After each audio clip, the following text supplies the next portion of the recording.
அனைத்து உறவுகளுக்கும் வணக்கம். நீங்கள் அனைவருமே சந்தோஷமாக இருப்பீங்கள். அப்படி இருக்க வேணும். அதே போல் நாங்களும் ரொம்ப ரொம்ப ரொம்ப ரொம்ப ரொம்ப சந்தோஷமாக இருக்கோம். என்னென்று சொல்லி பார்த்தீங்கன்னா, ஒரு கொஞ்ச நாளைக்கு முன்னம் நான் ஒரு காணொலி ஒன்று போட்டிருந்தேன். அதாவது இப்போ சுவிஸ்லேருந்து அகதி தஞ்சம் நிராகரிக்கப்பட்டு இலங்கைக்கு வர ஆட்களுக்கு சுவிஸ் அரசாங்கம் மில்லியன் பெறுமதியிலான உதவி திட்டம் வழங்குது என்று சொல்லி போட்டிருந்தேன். இந்த காணொலியை பார்த்துட்டு சில பேர் என்னை தொடர்பு கொண்டு விளக்கமாக கேட்டிருந்தீங்க. உண்மையில் எனக்கு சந்தோஷமாக இருக்குது. ஏதோ ஒரு விதத்தில் இந்த காணொலி ஒரு ஆளுக்கோ 2 பேருக்கோ என்றாலும் பிரயோசனம் பட்டிருக்கின்ற அந்த ஒரு சந்தோஷம் எனக்கு ரொம்ப இருக்குது. இந்த காணொலியில் எனக்கு மில்லியன் பெறுமதியிலான உதவி திட்டம் கிடைக்க பெற்று விட்டது. அதுவும் ஒரு குறிப்பிட்ட நாளைக்கு முன்னம் எனக்கு கிடைக்க பெற்றுட்டது. அப்போ இதைத்தான் இன்றைக்கு நான் உங்களுக்கு அன்பாக்ஸ் பண்ண போகிறேன். எனக்கு கிடைச்ச அந்த மில்லியன் பெறுமதியிலான அந்த உதவி திட்டம் என்னன்றதை நான் இன்றைக்கு இந்த காணொலியில் உங்களுக்கு நான் அதை வடிவாக காட்ட போகிறேன். அப்போ இந்த காணொலிக்கு பார்க்குறதுக்கு இன்றைக்கு தான் என்னுடைய காணொலியை முதலாக நீங்கள் பார்க்குறாக்களாக இருந்தால் மறக்காமல் சப்ஸ்கிரைப் பண்ணிவிட்டு பக்கத்தில் இருக்கிற அந்த பெல் பட்டனை அமர்த்திட்டு லைக் பண்ணிவிட்டு என்னுடைய காணொலியை தொடர்ந்து பாருங்கள். எங்களுக்கு இது ஒரு பெரிய ஒரு மோட்டிவேஷனாக இருக்குது. தொடர்ந்து வீடியோக்குள்ளே நாங்களும் போடுறதுக்கு எங்களுக்கு பெரிய ஒரு உந்து சக்தியாக இருக்குது. சரி, வாங்க வீடியோக்குள்ளே போகலாம். நான் ஏற்கனவே நான் தெளிவாக சொல்லியிருக்கிறேன். அதாவது சுவிஸில் இருந்து அகதி தஞ்சம் நிராகரிக்கப்பட்டு நாங்களாக முன்வந்து, அதாவது உங்களுக்கு தெரிஞ்சிருக்கும் அங்கே ஸ்பப் ஒன்று இருக்குன்னு, அதாவது இங்கே மொழி நடையில் சொல்கிறேன்டா கச்சேரி மாதிரியான ஒரு இடம்தான். அங்கே போய் நாங்களே அவங்க சொல்லுவாங்க, நாங்கள் அந்த ஒவ்வொரு மாதமும் எங்களுக்கு அந்த விசா, அந்த பேப்பர் விசான்னு சொல்கிறது, அதை புதுப்பிக்க போகும்போது எங்களை பிடிச்சி வெறுட்டுவாங்க. அங்கே இருக்கிற ஆக்களுக்கு தெரியும் பொடியல்மா இருக்குது. அதாவது நாட்டை விட்டு இல்லாட்டிக்கு உன்னை போலீஸை பிடிச்சி நாங்கள் வலுக்கட்டாயப்படுத்தி அனுப்புவோம் அப்படி இப்படின்னு சொல்லுவினோம். அப்பேக்க நாங்கள் ஒத்துக்கொண்டு ஓகே நாங்கள் போகிறோம்னு சொன்னால் தான் இதுக்குரிய ப்ரொசஸ் நடக்குமே. அவங்க சைனை வாங்கி போட்டு ஃப்ளைட் டிக்கெட்டை போட்டு தருவான். அப்பேக்க தான் சொல்லுவான், உனக்கு நீ நாட்டில் போய் நீ வாழ்கிறதுக்கு, உனக்கு வாழ்வாதாரத்துக்கு உனக்கு இன்னென்ன உதவி செய்வோம். அப்போ இதை நாங்களாக விரும்பி போகிற ஆக்களுக்கு மட்டும்தான். விரும்பாமல் அவனாக பிடிச்சி இங்கே வர ஆக்களுக்கு இந்த உதவி திட்டம் இல்லை. இதில் நீங்கள் தெளிவாக இருக்கணும். என்னென்னா, நான் அவ்வளவு விளக்கமாக சொல்லியும் சில பேர் திருப்பி என்னை கேட்ட கேள்வி இதுதான், எல்லாருக்கும் கிடைக்குமோண்டு இல்லை. இது நீங்களாக விருப்பப்பட்டு, அது எந்த நாட்டில் இருந்தாலும், இப்போ நான் நினைக்கிறேன் நார்மலாக ஐரோப்பாவில் இதான் அந்த சட்டமாக இருக்குமான்னு நினைக்கிறேன். நான் நீங்களாக விரும்பி வந்தால் தான் உங்களுக்கு அந்த ஒரு உதவி திட்டம் கிடைக்கும். அப்போ அதே மாதிரி தான் நானும் நாட்டுக்கு விரும்பி வந்ததுக்கு பிறகு எனக்கு இங்கே ஐஎம்ஓ நிறுவனம் என்ன இங்கே பொருட்படுத்துது. ஏற்கனவே அங்கே எல்லாமே சொல்லி விடுவினம் எங்களுக்கு என்னென்ன ப்ரோசஸ் இருக்குன்னு. அதே மாதிரியே இங்கே இங்கே நல்லூர் யாழ்ப்பாணத்தில் இருக்குது. நாங்கள் போனாங்க, அங்கே போய் எங்கள்கிட்ட பேர் இதில் ஏற்கனவே அவையல்கிட்ட டீட்டெயில் எல்லாமே இருக்கும். நாங்களும் போய் ஓகே என்று கதைச்சா பிறகு அவியல் திருப்பி எங்கள்கிட்ட வீட்டை வருவினம். அதாவது எங்களோட அட்ரஸின் படி நாங்கள் எங்கே இருக்கிறோமோ அங்கே எங்கள்கிட்ட சூழ்நிலைகள் எங்களோட கதைச்சு என்ன செய்ய போகிறோம், ஓகே உங்களோட அடுத்த கட்டம் என்ன செய்ய போகிறீங்க, வாழ்வாதாரத்துக்கு என்ன உதவி உங்களுக்கு வேணும் அப்படின்ட்டு. இப்போ ஏற்கனவே நாங்கள் அங்கே ஸ்பொப்பில் அங்கே சுவிஸில் நாங்கள் எங்களுக்கு என்ன வாழ்வாதாரம் வேணும், என்ன உதவி வேணும்னு சொல்லும் போதே நாங்கள் ஒன்றை சொல்லியிருப்போம் தானே. இப்போ நான் என்ன கேட்கும்போது நான் சொன்னேன்னா, எனக்கு அங்கே போய் நான் ஒரு கடை தான் செய்ய போகிறேன், ஒரு பிஸ்னஸ் தான் செய்ய போகிறேன். அப்போ எனக்கு அதுக்குரிய உதவி திட்டம் தான் வேணும். அப்போ ஓகேன்ட்டு இங்கே வந்த பிறகு இங்கே ஐஎம்ஓ என்ன இங்கே கேட்பினம், ஓகே உங்களுக்கு என்ன வேணும், கடை செய்ய போகிறீங்களா, ஓகே எங்கே கட்ட போகிறீங்கள், ஓகே. அப்போ எல்லா இடமும் எங்களை ஐஎம்ஓ பார்க்கும். இப்போ நான் கடை கட்டுறேன்னுக்க நான் கட்டி கொண்டு இருந்த கடையை அந்த நிறுவனம் பார்த்தது. அப்போ அதை பார்த்து அந்த சுற்றுச்சூழல் எல்லாத்தையுமே ஆராய்வினோம். சும்மா அதை செய்ய மாட்டோம். நம்ம ஓகே உங்களுக்கு இதில் கடை போட்டால் உங்களுக்கு இதுக்குரிய அந்த இது வருமா, ஆக்கள் வரிவினமா, சந்தை வாய்ப்பு நல்லா கிடைக்குமா, அப்படி இப்படி எல்லாமே அவர்கள் எல்லாம் ஆராய்ஞ்சு ஓகேன்ற பிறகு எங்களுக்கு சொல்லிவினோம், உங்களுக்கு நாங்கள் ஒரு தொழில் முயற்சி அந்த கல்வி, அதாவது அந்த ட்ரைனிங், அதாவது எங்களுக்கு வியாபாரத்தை குறித்து எங்களுக்கு எப்படியான அறிவுகள் வேணுமென்று அந்த அடிப்படை அறிவுகளை எங்களுக்கு தரணுமென்றதுக்காக எங்களுக்கு 3 நாள் ஒரு ட்ரைனிங் வகுப்பு எங்களுக்கு தந்தவர். அதாவது அங்கேருந்து விரும்பி வர ஆக்களுக்கு மட்டும்தான். நான் திருப்பி தான் சொல்கிறேன். நான் இது இப்போ அங்கேருந்து இப்போ வலுக்கட்டாயப்படுத்தி பிடிச்சு அனுப்புகிற ஆக்களுக்கு இந்த ப்ராசஸோ இந்த உதவி திட்டம் எதுவுமே கிடைக்காது. அங்கேருந்து விரும்பி வர ஆக்களுக்கு மட்டும்தான் இந்த ப்ராசஸ் இருக்குது. அப்போ பார்த்தீங்கன்னா 3 நாள் வந்து இந்த தொழில் வழிகாட்டிக்குரிய பயிற்சி நெறி வந்து அங்கே 3 நாள் நடக்கும். அங்கே வந்து ஓகே ஒரு வியாபாரம் என்றால் என்ன, எப்படி செய்கிறது, வியாபாரத்தில் எப்படியான அணுகுமுறைகள் இருக்குது, அப்படி இப்படி அதன் பலவீனங்கள் என்று சொல்லி கணக்கா எனக்கு அந்த ஓஎல்ல படித்த அந்த கொமர்ஸ் தான் எனக்கு ஞாபகம் வந்துச்சு. எனக்கு அப்போ கொஞ்சம் ஊண்டி படிச்சிருக்கலாம் என்று. அப்போ உண்மையிலே ரொம்ப அது பிரயோசனமாக இருந்துச்சு. எனக்கு மட்டும் இல்லை, என்ன போல நான் வந்த அந்த காலத்துக்குள்ள கிட்டத்தட்ட அந்த 6ஆம் மாதம் 7ஆம் மாதம் 8ஆம் மாதம் 4ஆம் மாதம் அந்த காலப்பகுதிகளுக்குள்ள யாழ்ப்பாணத்தில் வந்து கிட்டத்தட்ட 8 பேர் விரும்பி வந்திருக்கணும். என்ன மாதிரி 8 பேர் விரும்பி வந்திருக்கணும். இதே மாதிரி ஒவ்வொரு இடங்கள்ல விரும்பி போயிருக்கணும். இது வந்து வெளியில யாருக்குமே தெரியாது. இது நான் அதுக்குள்ள இருக்கிறதால நான் இதை வெளியில சொல்றேன். இதை விட கிட்டத்தட்ட 12-15 பேருக்கு கிட்ட வலுக்கட்டை படுத்தி பிடிச்சு அனுப்பியிருக்கணும் யாழ்ப்பாணத்தில். உங்களுக்கு அவைகளுக்கு யோசிச்சு பாருங்க, அந்த 12-15 பேருக்கும் எந்த விதமான அடிப்படை உதவிகளும் கிடையாது. யோசிச்சு பாருங்க. ஒரு கிட்டத்தட்ட ஒரு 11 லட்சம் ரூபாய் காசு ஒரு அரசாங்கம் எங்களுக்கு தருகிறன்னும் போது, ஆனால் அவர்களுக்கு அது எதுவுமே இல்லைன்னு. அது என்னென்னு சொல்றது, எல்லாமே காலம் தானே. அவர்களுக்கும் அதை குறித்து தெரியாது. எல்லாமே விசா கிடைக்கும் என்று ஒரு நம்பிக்கையில் இருக்கிறது. ஆனால் கடைசியில் வந்து அது இப்படியான ஒரு எதிர்பார்க்காத ஒரு நேரத்தில் எதிர்பார்க்காத மாதிரியான ஒரு நிகழ்வு நடந்து ரொம்ப கஷ்டமாக இருக்குமே. ஓகே, சரி. அப்போ பார்த்தீங்களா, என்னோட அங்கே வந்திருந்த 8 பேரும் ஏதோ ஒரு விதத்தில் தங்களுடைய அடுத்த கட்ட வாழ்க்கையை கொண்டு செல்கிறார்களாக தான் இருந்தவை. இப்போ என்ன பார்த்தீங்கன்னா, நான் வந்து கடை செய்ய போகிறேன்னு இருந்தேன். இன்னொரு ஆள் பார்த்தீங்கன்னா பண்ணை செய்ய போகிறோம், மாட்டு பண்ணை செய்ய போகிறோம். இன்னொரு ஆளை பார்த்தீங்கன்னா ஆட்டோ எடுத்து பிக்னியில் போட்டு ஓட போகிறேன். இன்னொரு ஆள் பார்த்தீங்கன்னா ஒரு கம்பெனி வச்சுருந்தவர், மிக்சர் கம்பெனி. அப்போ அதை ரன் பண்ணணும், அதுக்குரிய இது வேணும்னு. இன்னொரு ஆளும் ஆட்டோ, அப்படித்தான். அப்போ இப்படி வந்து ஒவ்வொரு ஆக்களுடைய தொழில் முயற்சிகளும் வந்து வித்தியாசமாக தான் இருந்தது. அப்போ பார்த்தீங்களா, எல்லாருக்குமே ஐஓஎம் வந்து நல்ல ஒரு தொழில் வழிகாட்டியாக இருந்தது. உண்மையிலேயே நாங்கள் இந்த ஐஓஎம் என்ற நிறுவனத்துக்கு நாங்கள் உண்மையிலேயே நன்றி சொல்லணும். என்னென்னு சொல்லி பார்த்தீங்கன்னா, நாங்கள் உண்மையிலேயே வெளிநாடுகளில் ஒவ்வொரு பெரிய பெரிய பிரச்சனைகளில் நாங்கள் இருந்திருப்போம். ஏன்னா இப்போ நான் எல்லாம் 8 வருஷம், சில பேர் 10 வருஷம், சில பேர் 5 வருஷம், அப்படி இப்படி இருந்திருப்போம். ஆனால் சில பேருக்கு ஏற்கனவே வந்து வியாபாரம் செய்த அனுபவம் இருக்கும், வேறு தொழில்கள் செய்த அனுபவங்கள் இருக்கும். ஆனால் சில பேருக்கு இப்போ எனக்கெல்லாம் அந்த அனுபவங்கள் இல்லை. இப்போ சில பேருக்கு அப்படி இருக்காது.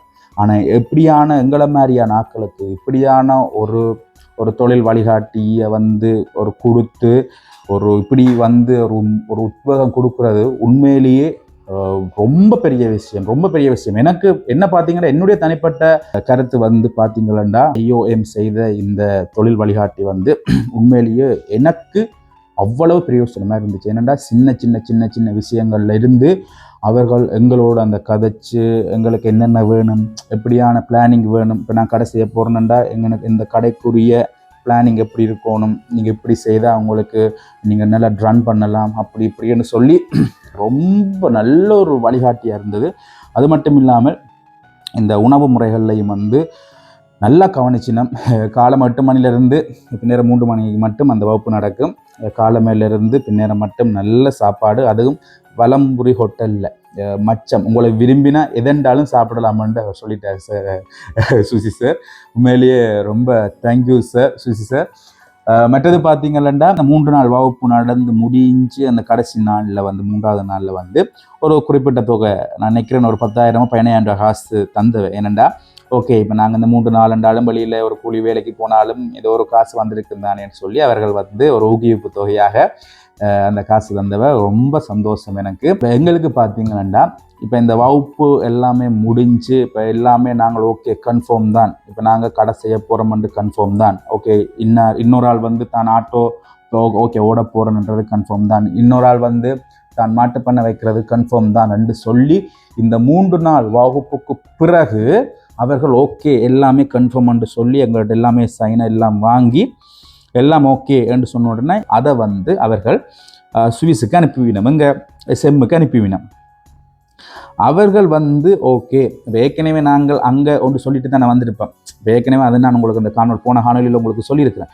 ஏற்கனவே நாங்கள் அங்கேருந்து இங்கே வரும்போது அவங்க கேட்பாங்க, நீ என்ன செய்ய போகிற நாட்டுக்குண்டு. அப்போ நாங்கள் அங்கே சொல்லியிருப்போம். நான் சொன்னேன் நான் கடை தான் செய்ய போகிறோம். அப்போ இங்கேயும் நான் அதே கதையை சொல்லும் போது அவர்கள் ஓகே சென்று போட்டு அவர்களுக்கும் ஒரு இதாக இருக்கும். அவர்கள் அதை அப்ரூவ் கொடுத்துடுவினம். கொடுத்த உடனே இங்கே வந்து IOM வந்து அதுக்குரிய நடவடிக்கை எடுக்கும். அப்போ அதே மாதிரி எனக்கு பார்த்தீங்கன்னா அதெல்லாமே அந்த வகுப்பெல்லாம் முடிஞ்சு எல்லாம் அவையெல்லாம் அனுப்பி சுவிஸுக்கு அனுப்பி அப்ரூவ் எல்லாம் கிடைச்சிட்டு. அப்ரூவ் கிடைச்ச பிறகு எனக்கு வந்து நான் ஏற்கனவே அவர்களுக்கு என்னென்ன உதவி வேணும் என்று சொல்லி கொடுத்திருந்த அந்த உதவி வந்து எனக்கு கிடைக்க பெற்று விட்டது. இதுவும் வந்து ஒரு கொஞ்ச நாளைக்கு முன்னந்தான் இந்த நிரஞ்சினி நான் எல்லாம் இந்த ஹாஸ்பிட்டல் அங்கே இங்கே எல்லாம் இந்த அலைஞ்சு திரிஞ்ச அந்த காலப்பகுதிகளுக்குள்ளதான் எங்களுக்கு அந்த உதவி கிடைக்க பெற்றது. அதைத்தான் இன்றைக்கு என்னுடைய சப்ஸ்கிரைபர்ஸ் என்னுடைய சொந்தங்களுக்கு இன்றைக்கு நான் வந்து அதை அன்பாக்ஸ் பண்ண போகிறேன்.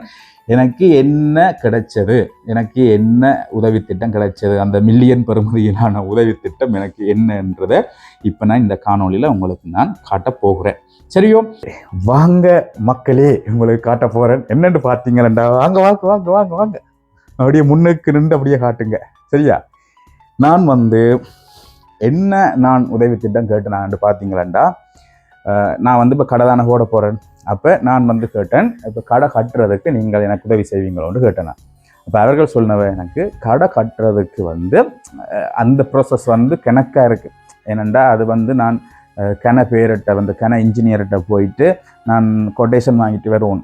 கடை கட்டுறதுக்கு எவ்வளோ செலவாகும். இப்போ ஒரு ஆள்கிட்ட 30 லட்சம் செலவாகும், இன்னொரு ஆள்கிட்ட 28 லட்சம், இன்னொரு ஆள்கிட்ட 18 லட்சம். இப்படி ஒவ்வொரு ஆட்கள்கிட்ட ஒவ்வொரு தொகையில் வந்து வித்தியாசமாகும். அதில் அவர்கள் யார்கிட்ட குறைவான இது இருக்கோ அவைகிட்ட தான் அதை கொடுப்போம். அதுக்கு கணக்காக ப்ரோசஸ் இருக்குது. அப்போ அவர் சொல்லிச்சுன்னா இது கணக்காக ப்ரோசஸ், உங்கள்கிட்ட இருக்கிற வாசல் நீங்கள் கடையை கட்டுங்க, கடைக்கு உள்ள தேவையான பொருட்களை வந்து நாங்கள் வாங்கி தருவோம் அப்படின்னு சொல்லிச்சுன்னா, அது மாவா, அரிசி, சீனி, அது எதுவோ அது வாங்கி தருவோம்.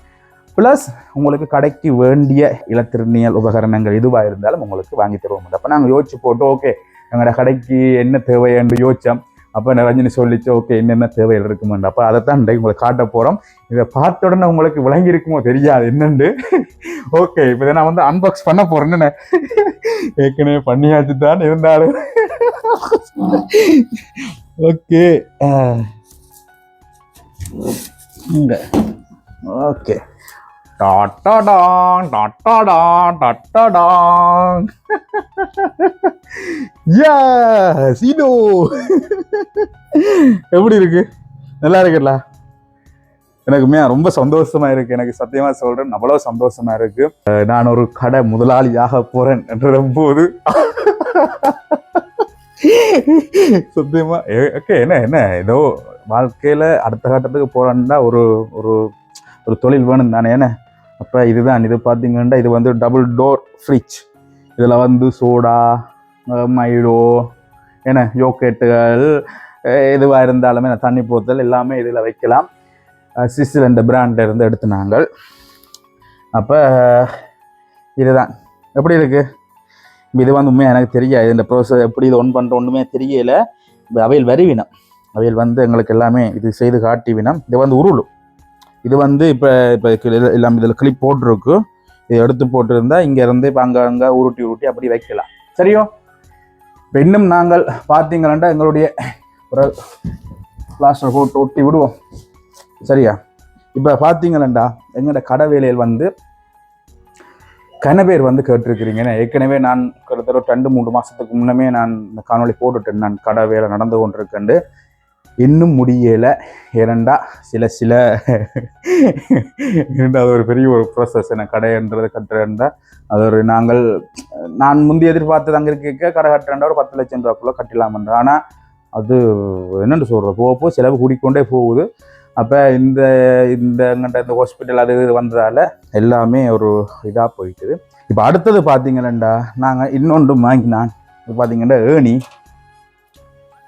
இதுக்கு வந்து என்னென்னா எங்களுக்கு தெரியாத கடைக்குள்ளே 5 சாமானங்கள் மேலே எங்கேயாவது வைக்கக்குள்ள தேவைப்படும். எல்லாமே நிரஞ்சினி தான். நிரஞ்சினின்ற வந்து ஃப்ரீ பிளான், எல்லாம் நிரஞ்சினின்ற வந்து பிளான் தான். இப்போ அதில் தான் நாங்கள் எல்லாமே இது கொடுத்துனாங்க. இப்போ இது வந்து நாங்கள் எப்படி கொடுத்தோன்னு பார்த்தீங்களா, இது வந்து இப்போ எங்களுக்கு வேண்டிய பொருட்களை வந்து இப்போ நாங்கள் இப்போ உதாரணத்துக்கு இப்போ எனக்கு இந்த இது வேணுமெண்டா இப்போ இது நான் வந்து இப்போ சிங்கர் கம்பெனி இல்லையோ இல்லாட்டிக்கு ஒரு அவான்ஸ் கம்பெனி இல்லையோ இப்போ ஏதோ ஒரு கம்பெனியில் நான் வந்து அதை அவங்ககிட்ட போய் கதைச்சி கொட்டேஷன் கொண்டு போய் கொடுப்போம். இப்போ என்னென்ன சாமானம் அதுக்கு பிறகு IOM தான் அதை வந்து டிசைட் பண்ணு. ஓகே எங்கே வாங்குறது, எந்த இப்போ சிங்கர் கம்பெனிண்டா அது எந்த சிங்கரில் வாங்குறதுண்டா அவையெல்லாம் அதை டிசைட் பண்ணி எங்களுக்கு அனுப்பி விடுவீங்க. மற்றது பார்த்தீங்களா டடாய் சரியா? ஓகே பார்த்தீங்கன்னா இங்கே வேற எங்களோட அம்மா செய்கிற வேலைகள், எங்களோட தம்பி செய்கிற வேலைகள் எல்லாம் போல எல்லாம் இதுக்கு மேலே வச்சிருக்கிறேன். இங்கே வேற இங்கே குடிச்ச தேத்தனி கப்பில் இருந்து ஹெல்மெட்ல இருந்து வச்சோ கடவுளே சொன்னாலும் ஐயோ ஐயோ. இப்போ பார்த்தீங்கண்டா மூன்றாவது பொருள் உங்களுக்கு காட்ட போகிறேன் சரியோ? அப்படியே அதையும் ஓப்பன் பண்ண போகிறோம் சரியோ? டட்டாங் ஓப்பன் பண்ணுறது நல்லா சொல்லிட்டேன், ஓப்பன் பண்ண தெரியலையே. இதை பார்த்தீங்களா? கிட்ட வந்துடுங்க. என்னண்டு பார்த்தீங்களா மக்களே? என்னண்டு அதாவது நிறைய இறக்குற மெஷின் சரியா? இது வந்து எலக்ட்ரிக்கல் டிஜிட்டலில் எடுத்தது. ஏன்டா இப்போ எல்லா இடமும் இதுதானே, என்னடா தெரியாது 50 கிராம் சீனி நாங்கள் ஒன்றேக்க அதை எடுத்து போடுறதை விட இப்படியான இதில் போடலாம். இதை விட இன்னும் விலை கூடின இதுகள் இருக்குது. எங்களுக்கு இப்போதைக்கும் இது ஓகே. இது மூன்றாவது பொருள் சரியா? அடுத்தது இதை பார்த்தீங்கண்டா இந்த படத்தை ஏண்டா இது வந்து இப்போ நாங்கள் இப்போ கடை கட்டி முடியலையோ, இப்போ அதனால் வந்து இப்போ இதை வந்து இப்போ நாங்கள் ஓப்பன் பண்ணி அங்கே போடுறதா சில வேலை கிளிகள் எல்லாம் முழுக்க ஏறிடும். அதனால இதை நான் வந்து இன்னொரு நாள் வந்து உங்களுக்கு அன்பாக்ஸ் பண்ணுறேன். நான் இப்போ இதில் வெளியில் பாருங்க, இதுதான் அந்த ஃபோட்டோ. அதாவது டீப் ஃப்ரிட்ஜ் என்ன, இதில் வந்து இப்போ ஐஸ்கிரீம்கள், இப்போ நல்லா கட்டியாக இருக்கிற ஐஸ் பழங்கள், ஒண்டக்கோணுகள், ஐஸ் கட்டிகள் அப்படியான இதுகளை இதுக்குள்ளே வைக்கலாம். மேலே வந்து கிளாஸ் இப்படி இழுத்து மூடுற மாதிரி, இப்படி இப்போ சில இடங்கள் இப்படி முந்தி தூக்கியல் அப்படி மூடுற மாதிரி இருந்தால் இது வந்து இப்படி இழுத்து மூடுற மாதிரி ஃப்ரிட்ஜ். இது வந்து ஃப்ரிட்ஜ். மற்றது பார்த்தீங்களா அடுத்தது நாலாவது பொருள். இதை பார்த்தீங்கண்டா இது வந்து நீங்களே சொல்லுங்க அப்போ என்னண்டு பார்ப்போம். கொஞ்ச நேரத்துக்கு உங்களே விடுறேன் இது என்னண்டு. இதில் முன்னுக்கு படமும் இல்லைன்னு. இதை பார்த்தீங்கண்டா இது வந்து ஃபோட்டோ காப்பி மெஷின். ஏன்னு சொல்லி பார்த்தீங்கன்னா இது எல்லாமே நிரஞ்சனின் ஐடியா தான். ஃபோட்டோ காப்பி மெஷின் ஏன்னு பார்த்தீங்கன்னாண்டா இப்போ அந்த இடத்துல இந்த நான் கடை போகிற அந்த நிலாவரை என்ற இடம், அதுவும் சொல்கிறேன். அந்த இடத்துல கிட்டத்தட்ட அந்த இடத்துல ஒரு படிக்கிற பிள்ளைகள் வந்து ஃபோட்டோ காப்பி அடிக்கிறதுண்டா கிட்டத்தட்ட 2 கிலோமீட்டர் 3 கிலோமீட்டர் தள்ளி போகணும். அங்கே புத்தூர் சந்திக்கு போகணும். நிரஞ்சனியும் அப்படி தானேண்டா. இப்போ நிரஞ்சனிட்ட படிக்க வர பிள்ளைகளுக்கு வந்து கிட்டத்தட்ட நிரஞ்சனிட்ட ஒரு 70-80 பிள்ளைகள் படிக்க வருதுலண்டா, அந்த பிள்ளைகளுக்கு வந்து ஃபோட்டோ காப்பி அடிக்கிறதுண்டாலும் இப்போ நிரஞ்சனி ஒரு எக்ஸாம் வைக்கிறதுண்டாலும் உடனே வந்து அங்கே தான் போகணும், புத்தூரோ இல்லாட்டி அச்சுவேலிக்கு தான் வருவோம். இப்போ அங்கே வந்து ஃபோட்டோ காப்பி அடிக்கிறதுக்குரிய அந்த வசதி அங்கே நிலாவர சந்தியிலையோ அந்த அதுக்குள்ளேயோ இல்லை. இப்போ அதை பார்த்துட்டு ஓகே ஃபோட்டோ காப்பி எடுத்தால் எங்களுக்கும் ஒரு விதத்தில் ஒரு உதவியாக இருக்கும், மக்களுக்கும் நல்ல உதவியாக இருக்கும். அண்ட் இதில் தான் ஃபோட்டோ காப்பி மிஷின் எடுத்தது. கன பேர் எங்களோட சொந்தங்கள் எல்லாம் பேசினது, ஏன் ஃபோட்டோ காப்பி மிஷின் எடுத்தது, வேறு ஏதாச்சும் வாங்கியிருக்கலாம் தானேண்டு. அப்போ நாங்கள் ஓகே சரி எல்லாமே பார்த்து தான் செய்யணுமன்றதுக்காக ஃபோட்டோ காப்பி மெஷின் எடுத்து நாங்கள். அப்போ இவ்வளவும் தான் எங்களுக்கு வந்து இந்த சுவிஸ் அரசாங்கத்தால் எனக்கு கிடைக்கப்பெற்ற இந்த உதவி. இது கிட்டத்தட்ட நான் நினைக்கிறேன் ஒரு 8 லட்சத்தி சொச்சம் தான் இந்த எல்லாத்தின் பெறுமதியும். மிச்சம் எனக்கு பெண்டிங்கில் ஒரு 1,80,000 சம்திங் ஏதோ ஒன்று இருக்குது. அது எங்களுக்கு கையில் தர மாட்டினோம். அந்த காசு வந்து எப்படி தெரியணுமெண்டா இப்போ கடைக்கு வந்து இப்போ நான் கடையெல்லாம் கட்டி முடித்து எல்லாம் ஓகே என்று சொன்ன பிறகு இப்போ கடைக்கு நான் ஏதாவது சாமான் வாங்க வந்தேன். இப்போ உதாரணத்துக்கு இப்போ கடைக்கு வேண்டிய சீப்பு, சோப்பு, அரிசி, சீனி இதுகளை வாங்கி போட்டு அந்த பில்லை கொண்டு போய் நான் IOM கொடுத்தா IOM எனக்கு அதுக்குரிய காசு எனக்கு தரும். இதுதான் இந்த ப்ராசஸ். இதுதான் எனக்கு கிடைச்ச இந்த உதவி திட்டம். என்ன மில்லியன் பெறுமதியிலான உதவி திட்டம் இதுதான். ரொம்ப சந்தோஷம் எனக்கு. ஏனெண்டா எனக்கு இந்த உதவி திட்டம் வந்து எனக்கு பெரிய பெரிய பெரிய பெரிய அளவில் எங்களுக்கு ஒரு இதாகவே இருக்குது. என்னடா இப்போ வேலை இல்லாமல் நான் இருந்த டைமில் நான் யோசித்தேன், நான் என்னடா செய்ய போகிறோம், நாங்கள் போய் கடை போகிறோம், என்ன செய்யணும் அப்படி இப்படின்னு ரொம்ப யோசிச்சேன். ஆனால் இப்படியான ஒரு இது வந்ததால் எங்களுக்கு அரைவாசி இருந்த அந்த பிரச்சனை வந்து அப்படியே குறைஞ்ச மாதிரி போயிட்டு, அதுக்கு இந்த இடத்துல நன்றி சொல்கிறேன். ஏதோ ஒரு விதத்தில் சுவிஸ் அரசாங்கத்துக்கு நன்றி சொல்கிறேன். அதை பொறுப்பாக அதை நல்ல ஒரு ப்ரோசஸாக அதை செய்த IOMக்கும் நான் இந்த இடத்துல நன்றி சொல்கிறேன். இதிலிருந்து நான் ஒரு விஷயம் மட்டும் நான் சொல்ல முடியும். இந்த விஷயம் சில பேருக்கு பிழையாக இருக்கலாம், சில பேருக்கு பிழையாக இருக்கலாம், சில பேருக்கு இது சரியாக இருக்கலாம். என்னென்னு சொல்லி பார்த்தீங்கன்னா, அதிகப்படியாக இப்போ ஐரோப்பிய நாட்டிலிருந்து ஆட்களை பிடிச்சு அனுப்பி கொண்டிருக்கிறோம். அதை குறித்து நான் அடுத்த காணொலியில் போடுவேன்.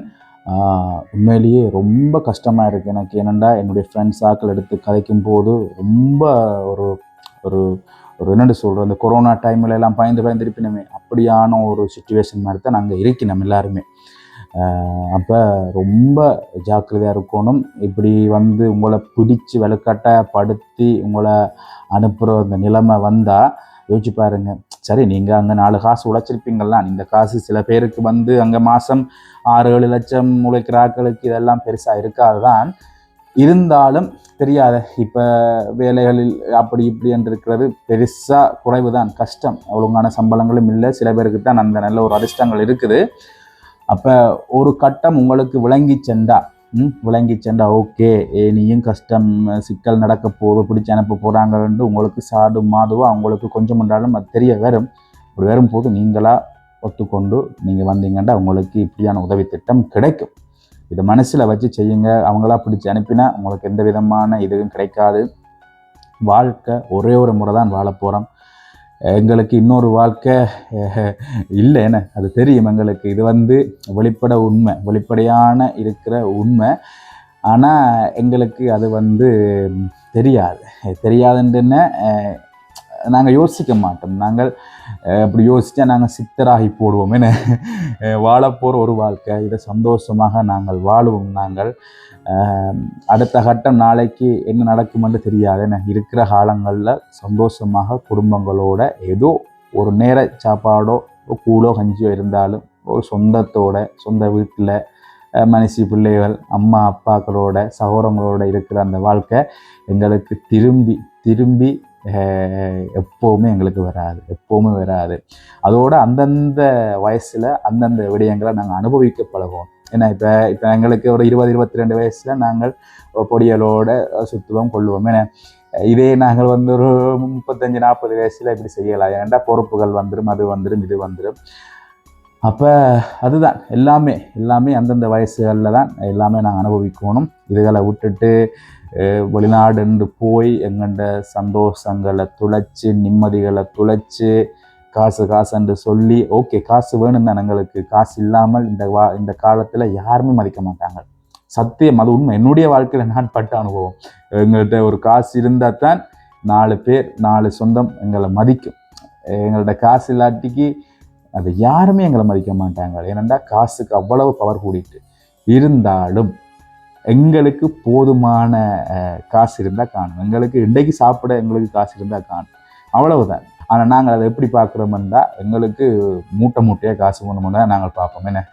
அப்போ இதுதான். இப்போ நாங்கள் ஒன்றை மட்டும் யோசித்து செயற்படுவோம். இந்த வெள்ளப்பெருக்கெல்லாம் எங்களுக்கு ஒரு பெரிய ஒரு ஒரு ஒரு பாடத்தை சொல்லுது.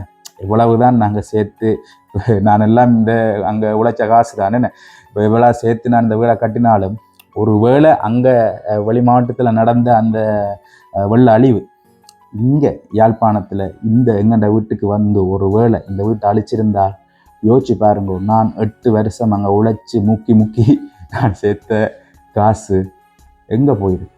ஒரு நொடிக்குள்ளே எல்லாமே வேஸ்ட்டாக போயிருக்கு. அப்போ இதுதான் வாழ்க்கை. நாளைக்கு இப்போ என்னென்னு சொல்கிறது, ரொம்ப யோசிக்கலாம், ரொம்ப தலை சுத்தமே. நான் இன்றைக்கு நாங்கள் இருக்கிறோம், நாளைக்கு நாங்கள் உயிரோடு இருப்போமோ தெரியாது. நாங்கள் இல்லாமல் போனால் நாங்கள் அனுபவித்து ஆசையாக கட்டின இந்த வீடெல்லாம் மாற அனுபவிக்கிறது. யோசிச்சு பாருங்க. அப்போ அவ்வளவுதான் வாழ்க்கை. ஏதோ சந்தோஷமாக குடும்பத்தோடு சாப்பிட்டோமாம், இருந்தோமாம், படுத்தோமாம், எழுந்தினோமாம். இதுதான் வாழ்க்கை. நாங்கள் வேறு ஏதோ பக்கத்து வீட்டுக்காரன் அதை வாங்குறான், பக்கத்து வீட்டுக்காரன் 4 கோடியில் வீடை கட்டுறான், பக்கத்து வீட்டுக்காரன் பாக்ஸ் மாடல் கைஸ் வாங்கிட்டான், அவன் அப்படி பெரிய இது வச்சுக்கிறான், அதை வச்சுக்கிறான், அவன் வெளிநாட்டுக்கு போட்டான், அவனும் அதை அங்கே போயிட்டான் இங்கே போட்டான்னு சொல்லி மற்றவனுக்காக தான் நாங்கள் வாழுறோமே தவிர எங்களுக்காக நாங்கள் வாழ்கிறதே இல்லை. இந்த உண்மையை நான் நல்லா புரிஞ்சு விட்டுட்டேன் என்னுடைய வாழ்க்கையில். அதான் நான் இங்கே வந்த அப்புறம் நான் நிரஞ்சனிக்கு சொல்லுவேன், அம்மாவுக்கும் சொல்லுவேன், எது நடந்தாலும் நாங்கள் எல்லாருமே ஒற்றுமையாக இருக்கணும், எப்போவுமே சந்தோஷமாக இருப்போம், ஏதோ இருக்கிறத வச்சு நாங்கள் வாழ பழகும். ஆனால் உண்மையாக சொல்கிறேன், கஷ்டம்னு சொல்கிற அளவுக்கு நான் வரும்போது யோசிச்சேன், ஏன்னாடா என்ன செய்ய போகிறோம் அடுத்த கட்டத்துக்கு.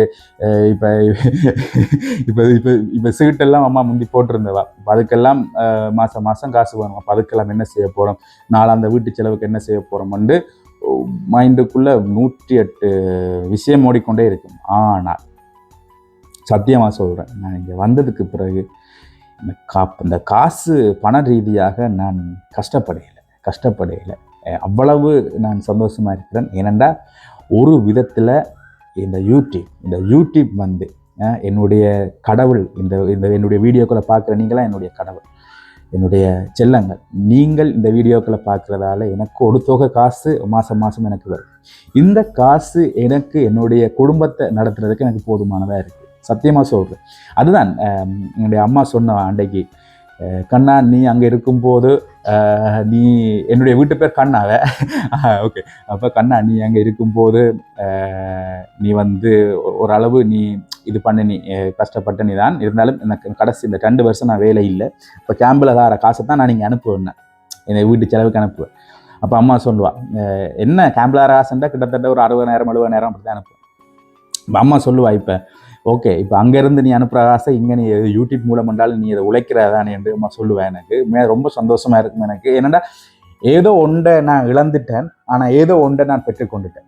வெளிநாட்டு அந்த ஒரு இதை இழந்து யூடியூப் மூலமாக எனக்கு என்னுடைய தேவைகள் சந்திக்கப்படுதுன்னும் போது எனக்கு பெரிய பெரிய பெரிய சந்தோஷமாக இருக்குது. இதை நான் வந்து ஒளிச்சோ மறைச்சோ, இப்போ சில பேர் எனக்கு தனிப்பட்ட ரீதியாக அதை நான் பிழையென்று சொல்லலை, என்னுடைய நல்லது கருதி, எனக்கு நல்லது கருதி எனக்கு கால் பண்ணு கதைக்கும் போது சொல்லிவிடணும், ஏன் நீங்கள் இதை சொல்கிறீங்க, ஏன் நீங்கள் இதை பப்ளிக்கில் எப்படி கதைக்கிறீங்களே, நீங்கள் இதை சொல்கிறீங்க, ஏன் யாரும் உங்களுக்கு தார காசை நீங்கள் சொல்கிறீங்க, ஏன் நீங்கள் உங்களோட இதுகளை சொல்கிறீங்கன்னு சொல்லும்போது ஓகே, ஏன்னா அவையிலேன்னு சொல்லினோம்னா நாளைக்கு தெரியாத வேறு சனங்கள் வேறு மாதிரி மாற்றி கதைப்பினம், உங்களை வந்து இப்படி கதைப்பினம் இப்படி கதைப்பினம்.